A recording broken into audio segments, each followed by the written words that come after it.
मसीह यीशु में आप सबकी सलामती हो। अ, नजात एक तोहफ़ा है, इसके बारे में हम आज सीखेंगे और उम्मीद है कि आप सब ठीक होंगे खुदावंद के फजल से।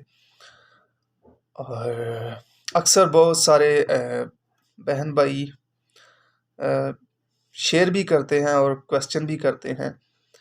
कुछ लोग शेयर ये करते हैं कि वो कहते हैं निजात को पाना जो है वो बहुत मुश्किल है, बहुत ही मुश्किल है निजात को आप पा सकें। ठीक है, तो जो एंड तक बर्दाश्त करता है वो निजात को फिर पाता है। ठीक है, और कुछ लोग क्वेश्चन ये करते हैं कि हम निजात को कैसे पा सकते हैं। ठीक है, और वो शुरू से ये चीज़ सीखते आते हैं और ढूंढते आते हैं, तलाश कर रहे होते हैं कि कैसे निजात को हासिल किया जाए। कोई ना कोई वो तरीका जो है वो अपने जहन में ही या वो कलाम से सुन के, ठीक है, चीज़ों को जो है वो सेट करने की कोशिश करते हैं कि हम निजात को क्या ऐसा करें कि हम निजात को रिसीव कर लें। ठीक है, तो जैसा कि हम देखते हैं कि मैंने शुरू में आपको बताया कि निजात एक तोहफ़ा है, ठीक है, गिफ्ट है। ठीक है, तो ये फ्री में जो है वो हमें दी जाती है, निजात हमें फ्री में दी जाती है। बहुत से ऐसे भाई होते हैं वो कहते हैं जी मैं बहुत गुनहगार बनता हूँ। ठीक है, मैंने बहुत अपनी ज़िंदगी में गंदे काम किए, मैं बहुत गुनहगार हूँ। ठीक है, तो उनके लिए ही मैं कहता हूँ, मैं नहीं कहता बल्कि कलाम उनके लिए खुशखबरी लेकर आया है। ठीक है, कि वो निजात को ईमान से रिसीव कर ले। ठीक है, जो अपने आप को गुनहगार कहता है, ठीक है, वो यीशु मसीह पर ईमान रखे और जो है वो निजात को हमेशा के लिए वो जो है उसको मिल जाएगी। ठीक है, तो ईमान जो है वो किस चीज़ पर रखना है? यीशु मसीह पर। ठीक है, निजात पाना कोई मुश्किल काम नहीं है। ठीक है, बल्कि निजात को कायम रखना भी कोई मुश्किल काम नहीं है। ठीक है, और निजात को पाना बहुत आसान है। ठीक है, निजात आपके पास आई है, सिर्फ आपने हाथ बढ़ाकर उसको लेना है। ठीक है, यीशु मसीह क्या है? निजात है। ठीक है, क्या हम उसके पास निजात पाने के लिए गए हैं या वो आसमान छोड़कर निजात देने के लिए जो है वो ज़मीन पर आया? ठीक है, तो मुश्किलें जो है वो यीशु मसीह ने हमारे लिए उठाई हैं। ठीक है, हमने तो आसानी, हमारे लिए यीशु मसीह ने आसानी पैदा की है। ठीक है, देखें वो निजात देने के लिए आसमान छोड़कर जो है वो ज़मीन पर आया। ठीक है, और देने के लिए क्या है? निजात। हम हवाला पढ़ते हैं जो यूहन्ना उसका 3 बाब और उसकी 16 आयत से हम जब पढ़ते हैं, खुदा ने दुनिया से ऐसी मोहब्बत रखी कि उसने अपना इकलौता बेटा बख्श दिया ताकि जो कोई भी उस पर ईमान लाए हलाक ना हो बल्कि हमेशा की जिंदगी पाए। ठीक है, और नीचे ही 17 में भी जो हम पढ़ते हैं, 18 में भी, ठीक है, उधर भी लिखा हुआ है कि यीशु मसीह दुनिया पर सजा का हुक्म करने नहीं आए बल्कि उसको निजात देने आए। ठीक है, और जो उस पर ईमान लाता है उस पर सजा का हुक्म नहीं होता, जो उस पर ईमान नहीं लाता उस पर सजा का हुक्म हो चुका। ठीक है, तो करना आपने क्या है? ईमान रखना है, यीशु मसीह पर अपनी नजरें लगानी है, अपने आप पर नहीं, अपनी तरफ नहीं देखना। आपका करैक्टर जैसा भी है, आप गुनहगार हैं, ठीक है, आप बदकार हैं, आप जैसे भी हैं, लेकिन आप यीशु मसीह पर सिर्फ ईमान रखें। ठीक है, तो कलाम बताता है कि आपको निजात जो है वो मिल जाती है। ठीक है, तो वो निजात जो है वो कभी भी आपसे छीनी नहीं जाएगी, कभी भी नहीं छीनी जाएगी, क्योंकि वो निजात आपको हमेशा के लिए मिली है। ठीक है, यीशु मसीह ने कहा ना कि जो मुझ पर ईमान लाता है, ठीक है, गो वो मर भी जाए वो जिंदा रहे। ठीक है, जैसे कि हमने यूहन्ना 3 बाब 16, 17, 18 में आप पढ़ा है, ठीक है, आपने भी पढ़ना है, ठीक है। तो चलो मैं आपके लिए पढ़ता हूँ, ठीक है।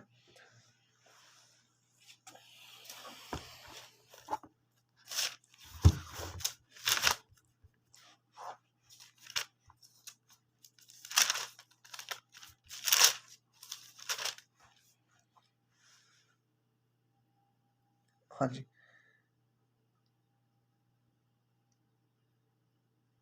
इधर से हम पढ़ते हैं। लिखा है यूहन्ना 3 बाब उसके 16 आयत में, क्योंकि खुदा ने दुनिया से ऐसी मोहब्बत रखी कि उसने अपना इकलौता बेटा बख्श दिया, ताकि जो कोई भी उस पर ईमान लाए हलाक ना हो बल्कि हमेशा की जिंदगी पाए। क्योंकि खुदा ने बेटे को दुनिया में इसलिए नहीं भेजा कि दुनिया पर सजा का हुक्म करे, बल्कि इसलिए कि दुनिया उसके वसीला से निजात पाए, ठीक है। जो उस पर ईमान नहीं लाता उस पर सजा का हुक्म हो चुका, इसीलिए कि वो खुदा के इकलौते बेटे के नाम पर ईमान नहीं लाया। और सजा के हुक्म का सबब ये है कि, हाँ जी, आमीन, यहाँ तक, ठीक है, 19 आयत तक जो है अब, ठीक है। हमने पढ़ा है कि जो ईमान लाता है उस पर सजा का हुक्म नहीं होता, जो ईमान नहीं लाता, ठीक है, सॉरी, जो ईमान लाता है उस पर सजा का हुक्म नहीं होता, जो ईमान नहीं लाता उस पर सजा का हुक्म हो चुका। तो जो ईमान लाता है, ठीक है, उसको हमेशा की ज़िंदगी मिलती है, उसको निजात मिलती है, चाहे वो गुनहगार हो, चाहे वो जैसा भी है, ठीक है, उसको निजात मिलती है हमेशा के लिए, ठीक है। ये बाइबल प्रूव करती है, ठीक है। कुछ लोग होते हैं वो बहुत गुनहगार होते हैं, ठीक है, वो बाइबल को हाथ भी नहीं लगाते, वो कहते हैं हम गुनहगार हैं, ठीक है, फिर वो चर्च भी नहीं जाते, इस कहते हैं कि जी हम गुनहगार हैं, मैं बहुत गुनहगार सा बंदा हूँ, ठीक है, तो मैं तो निजात नहीं पा सकता, ठीक है, मैंने तो बहुत कुछ किया है, ठीक है। तो बाइबल जो है आपके जो सवालों का जवाब देती है, ठीक है, कहती है कि गुनहगार जो होते हैं उनके लिए ही यीशु मसीह आया, और गुनहगार जो है वो निजात पाते हैं, जो अपने आप को कहते हैं हम निजात नहीं पा सकते, ठीक है, वो निजात पाते हैं। और खुदा का जो निजात है वो आपके लिए तोहफे के तौर पर है, गिफ्ट के तौर पर है, ठीक है। और दूसरी बात है, जब आप देखते हैं कि यीशु मसीह सलीब पर जब लटके होते हैं, तो दोनों साइड पर डाकू होते हैं, ठीक है, दोनों डाकू यीशु मसीह को लान तान करते हैं, और जो दाएं साइड वाला होता है वो कहता है कि खुदावंद अगर तो अपनी बादशाही में जाए तो मुझे याद करना, ठीक है। तो वो कहता है, यीशु मसीह रिप्लाई करते हैं, जवाब देते हैं, वो कहते हैं कि तू आज ही मेरे साथ फिरदौस में होगा, ठीक है। देखने की बात यह है कि वो बंदा जो कह रहा है यीशु मसीह के कि जब बादशाही में जाओ तो मुझे याद करना, ठीक है। तो देखने वाली बात यह है कि वो बंदा जो कह रहा है यीशु मसीह से, वो है कौन? है डाकू, ठीक है, जिसका कोई करैक्टर नहीं है, बहुत गुनहगार लोग होते हैं, ठीक है। उसको यीशु मसीह ने कहा था कि तू आज ही मेरे साथ फिरदौस में होगा, ठीक है। उसको तो दोज़ख में जाना चाहिए था, क्योंकि वो तो गंदे काम करता है, वो तो डाकू है, ठीक है। तो फिर उसे क्यों जो है वो क्यों यीशु मसीह ने कह दिया कि वो फिरदौस, तू आज ही मेरे साथ फिरदौस में होगा, क्यों? क्योंकि ईमान उसने रखा था, ठीक है। आज भी आप अपने अमालों से जो है वो रास्तबाज, या अपने अमालों से जो है वो खुदा के हजूर निजात को हासिल नहीं करते, बल्कि सिर्फ ईमान के वसीला से आप निजात को ज़िंदगी में पाते हैं, ठीक है, सिर्फ ईमान के वसीला से। और घबराएं नहीं, ठीक है, खुदा जो है हमें निजात गिफ्ट के तौर पर देता है, ठीक है। हमने पढ़ा ना यूहन्ना में पहला 3 बाब उसकी 16 आयत में, खुदा ने दुनिया से ऐसी मोहब्बत रखी, उसने अपना इकलौता बेटा बख्श दिया। बख्श दिया, इसका क्या मतलब है? कि गिफ्ट के तौर पर जो है वो दे दिया, ठीक है। और जब उसने हमें अपना बेटा दे दिया, ठीक है, तो क्या हमें निजात जो है वो अपने अमालों से देने जो है वो हमें देगा? क्या हम खुदा को कुछ देंगे तो फिर वो जो है वो हमें निजात देगा, जन्नत देगा, पाकीज़गी देगा? या हमें खाने पीने के लिए चीज़ें देगा, या हमें हमारी ज़रूरियात जो है वो फिर देगा जब हम अच्छे अमाल करेंगे तब। जब उसने अपना बेटा ही हमें मुफ्त के तौर पर दिया है तो बाकी चीज़ें हमें वो मोल देगा। क्या खुदा को हम कुछ देंगे फिर वो देगा? नहीं। जब उसने बेटा उसने अपना इकलौता बेटा बख्श दिया गिफ्ट के तौर पर, ठीक है। हम एक और आयत देखेंगे, इफ्सियों उसका 2 बाब उसकी 8 आयत में लिखा है, बस तुमको ईमान के वसीला से फजल ही से निजात मिली है, ये तुम्हारी तरफ से नहीं बल्कि खुदा की बख्शिश है, ना कि अमाल के सबब से है, ताकि कोई फख्र ना करे। ठीक है, इधर हम पढ़ते हैं कि निजात ईमान के वसीला से हमें मिली है फजल के जरिए। ठीक है, फजल क्या है? फजल ये हुआ है आप पर कि आप गुनहगार थे, आप इस चीज़ के लायक नहीं थे कि आपको गिफ्ट के तौर पर निजात दी जाती, लेकिन आप पर फजल हुआ है। ये फजल हुआ है आप पर कि आपको निजात दी जा रही है। आप इस लायक नहीं थे, हम लायक नहीं, हमें, ठीक है, हमें तो चाहिए था कि हमारी तो दोजक बनती थी हमारे हिस्से की, लेकिन किसी ने हम पर फजल किया और उस फजल पर हमने ईमान रखना है। ये आयत बोल रही है कि बस तुमको ईमान के वसीला से फजल ही से निजात मिली है, ये तुम्हारी तरफ से नहीं बल्कि खुदा की बख्शिश है, और ना अमाल के सबब से।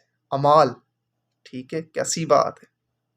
जो इंसान जितने भी भाई बहन हैं, ठीक है, जो कहते हैं जी मैं, मेरे तो अमल अच्छे नहीं है, मैं तो निजात नहीं पा सकता, तो भाई यह आयत आपके बारे में चिल्ला चिल्ला कर कहती है कि आप निजात याफ्ता हो, सिर्फ आपने ईमान रखना है। अगर आप ईमान पर कायम हो, ठीक है, आप ईमान रखते हो कि खुदा ने अपने बेटे को इस दुनिया में भेजा और सलीब पर उसको कुर्बान किया हमारे गुनाहों की खातिर, ठीक है, और वो मर गया, ठीक है, और उस तीसरे दिन मुर्दों में से जी उठा हमें रास्तबाज ठहराने की खातिर, तो उसने हमारे लिए जान दी। आप इस चीज़ पर ईमान रखते हैं, चाहे आपके अमल अच्छे नहीं हैं, आप अपनी तरफ मत देखें, आप यीशु मसीह पर ध्यान दें, उसके काम पर ध्यान दें जो उसने सलीब पर आपके लिए किया, ठीक है, तो आप निजात याफ्ता हैं। ठीक है, तो गिफ्ट के तौर पर आपको मिली है, अमालों से जो है वो निजात कभी भी आप हासिल नहीं कर सकते। ये बाइबल कहती है, चिल्ला चिल्ला कर बाइबल कहती है। मैं एक हवाला आपके सामने पढ़ूंगा, आपने भी बाइबल जो है वो ओपन करके ज़रूर बाद में पढ़ना है, ठीक है, वीडियो देखने के बाद। हम रोमियो उसका 3 बाब पढ़ेंगे।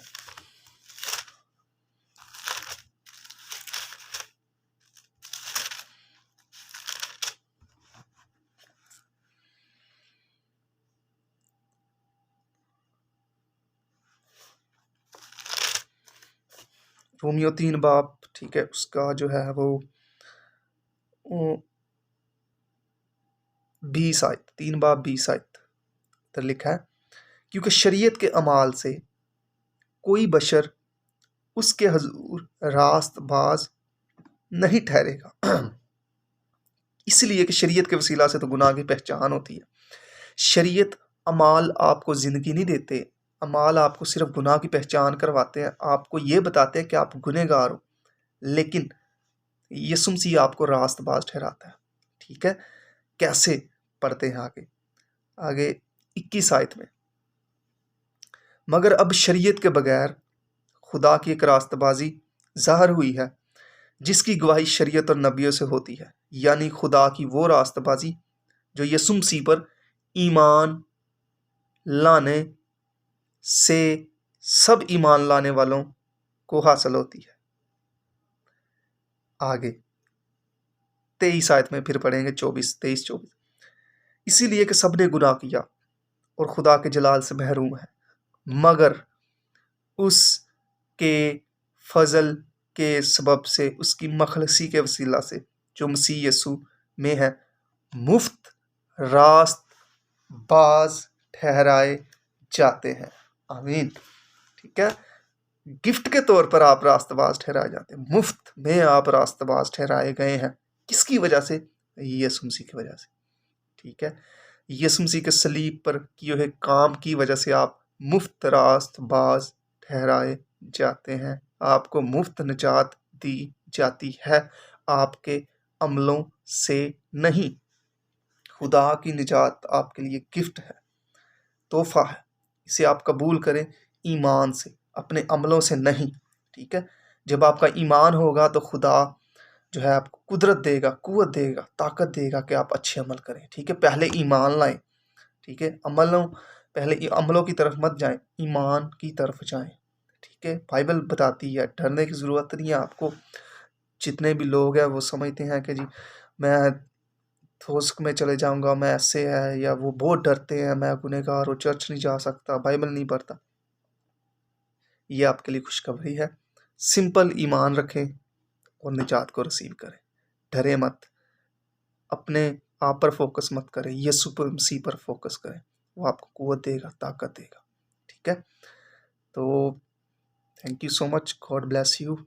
और हमारा एक और चैनल है, ठीक है, उसका लिंक डिस्क्रिप्शन में दिया है मैंने, खैरस टीवी। ठीक है, मज़ीद आप अगर अच्छे तरीके से सीखना चाहते हैं, ठीक है, आप उस चैनल से जो है वो जो वीडियोस जो हैं उस पर उससे आप सीख सकते हैं। तो thank you so much, God bless you all. वो क्वेश्चन हो, वो कमेंट हो, ज़रूर आप जो है वो कर सकते हैं। Thank you so much, bye bye.